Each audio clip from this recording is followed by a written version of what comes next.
Good evening, I'm Lee Moody in for Paul tonight. First at 5, a child from Douglas County is hospitalized after getting swept into a culvert, and others also got swept away as they tried to rescue her.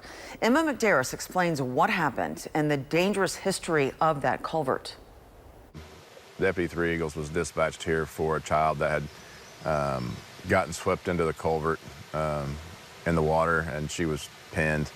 And subsequently, we ended up having 3 people go through the culvert, and with all three subjects being transported out for medical attention. Douglas County Sheriff Krista Gase says the community immediately took action and tried to help with the rescue and has been reaching out to see what they can do now.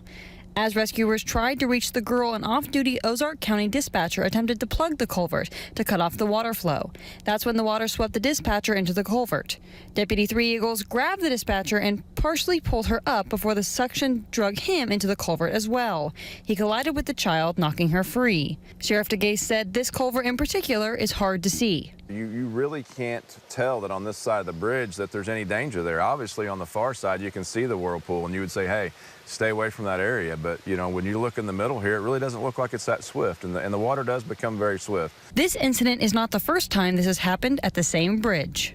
But this one here is kind of deceptive. I mean, over the years, you know, myself as a parent was down here 12 years ago with a group of boys and other parents, and we ended up having a boy go through, and they're fortunate that day there was no debris for him to get stuck on. So, I mean, it can happen to anybody. I mean, even with a parent that's doing everything right like these parents did, I mean, it can happen. Sheriff DeGase says if you're ever in a situation like this after calling 911, there are things you can do to help with rescue. The only way to get to the victim is to get it stopped on the upstream side. So you're going to have to get something over that hole. The dispatcher and the deputy did go to the hospital. Both have already been released. The child is in the hospital in critical condition. Sheriff DeGase says he'll be talking about the future of the culvert with the county commission this upcoming week.